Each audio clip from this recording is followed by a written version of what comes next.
Hello everyone, welcome back to my channel. I am Rachna और अब से मैं क्लास 12 की अकाउंटेंसी का स्टार्ट करवा रही हूँ, जो अभी स्टार्टिंग से इसका होगा। ठीक है, क्लास 12 का सेशन 1 मंथ पहले स्टार्ट हो चुका है, तो इसका मैं अकाउंटेंसी की पार्टनरशिप से स्टार्ट करा रही हूँ। तो पार्टनरशिप में जो भी fundamentals of partnership in accounting है, तो वहाँ से स्टार्ट करेंगे पार्टनरशिप का। तो स्टार्ट करते हैं पार्टनरशिप हम आज से। तो जैसे कि आप पार्टनरशिप चैप्टर पहले भी पढ़ चुके हो, क्लास 11th की बिजनेस स्टडीज़ में चैप्टर था पार्टनरशिप का। उसमें आपने थ्योरी पढ़ी होगी पार्टनरशिप की। तो थ्योरी पोर्शन मतलब मीनिंग और जो भी आपने वहाँ पढ़ा वो सब सेम ही है। ठीक है, तो पार्टनरशिप में हम वही डेफिनेशंस वगैरह हम वही चीज़ पढ़ेंगे। तो सबसे पहले मैं ये बता दूँ कि पार्टनरशिप, जैसे कि आपने क्लास 11 में फाइनल अकाउंट्स बनाए थे। फाइनल अकाउंट्स में आपने ट्रेडिंग, P&L और बैलेंस शीट वगैरह बनाई थी।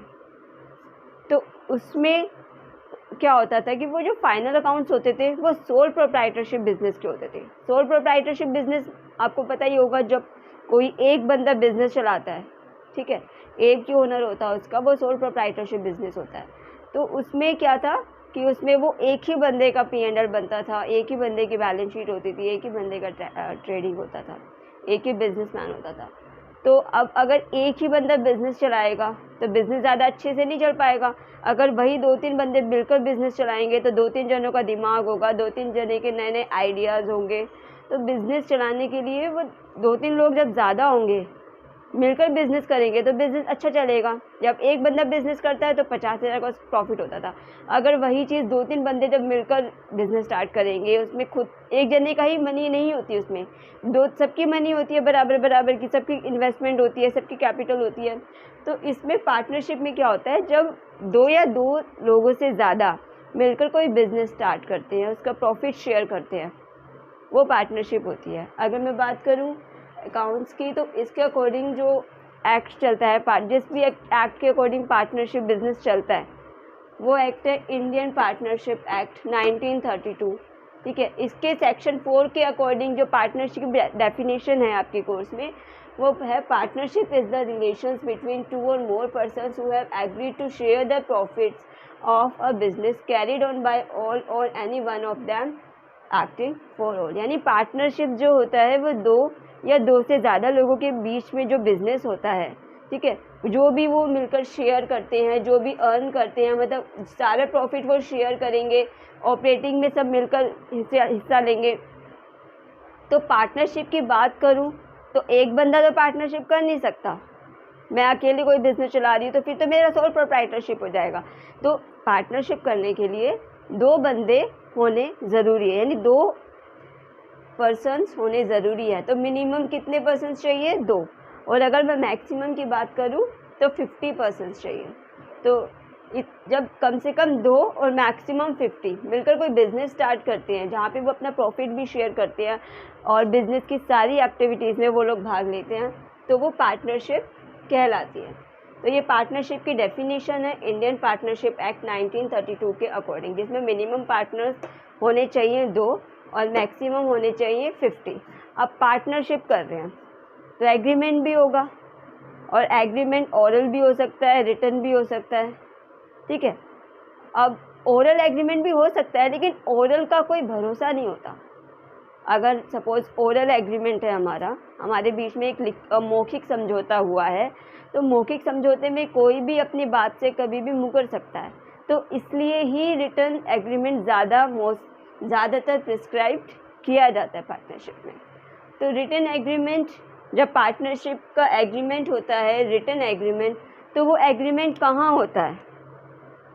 जो भी बंदों में पार्टनरशिप हुई है उनका एग्रीमेंट बनता है। तो वो जो एग्रीमेंट बनता है वो बनता है पार्टनरशिप डीड में।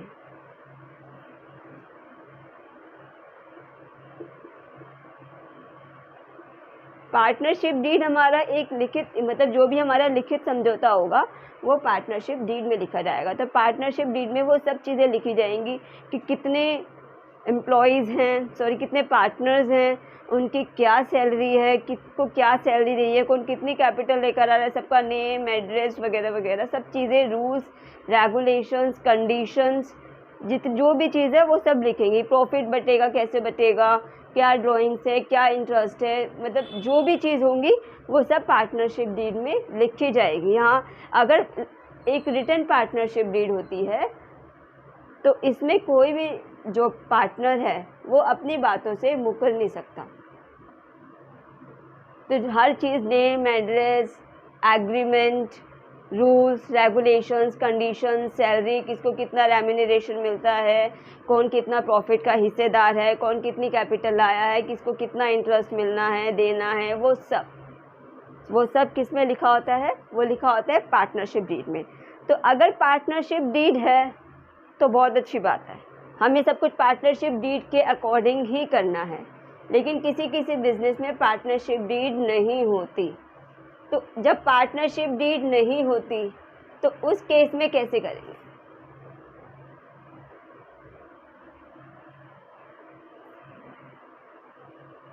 ये डेफिनेशन आपको बुक्स में भी मिल जाएगी।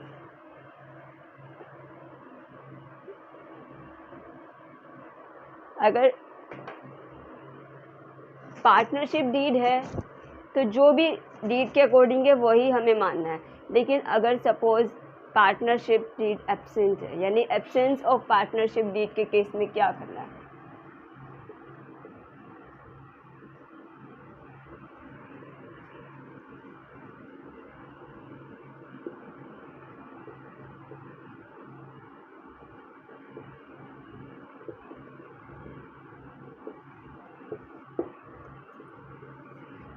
सबसे पहले interest on capital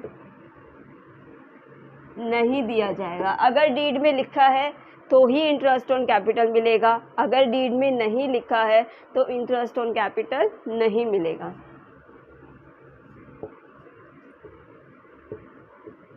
interest on drawings नहीं मिलेगी, ठीक है। सैलरी, कमीशन नहीं मिलेगा। अगर पार्टनरशिप डीड नहीं है तो ये चीज़ें नहीं मिलेगी। और भी चीज़ें हैं वो नहीं मिलेंगी। सिर्फ एक चीज़ होती है, इंटरेस्ट ऑन लोन।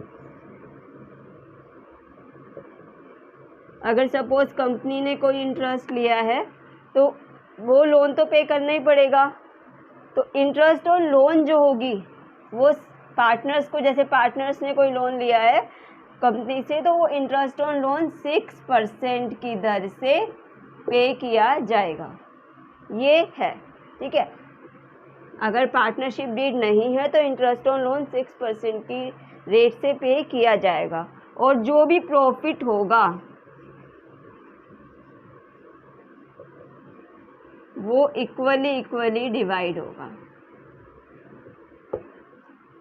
जो भी प्रॉफिट होगा वो इक्वली बटेगा सब में। तो ये था in the case of absence of partnership deed. अगर पार्टनरशिप डीड नहीं है तो जो भी चीज़ें, सिर्फ इंटरेस्ट ऑन लोन मिलता है 6% की दर से, और जो प्रॉफिट होता है वो इक्वली होता है। बाकी सब चीज़ें डिपेंड करती है पार्टनरशिप डीड पर। जो भी पार्टनरशिप डीड में लिखा होता है उसके अकॉर्डिंग ही चलता है। अगर एब्सेंस है, सिर्फ दो ही चीज़ें आपको मैटर करती है, एक इंटरेस्ट ऑन लोन और प्रॉफिट, जो इक्वली बटेगा। और अगर पार्टनरशिप डीड है, एब्सेंट नहीं है, तो कोई प्रॉब्लम ही नहीं है। जो एग्रीमेंट में होगा उसके अकॉर्डिंग चलना है।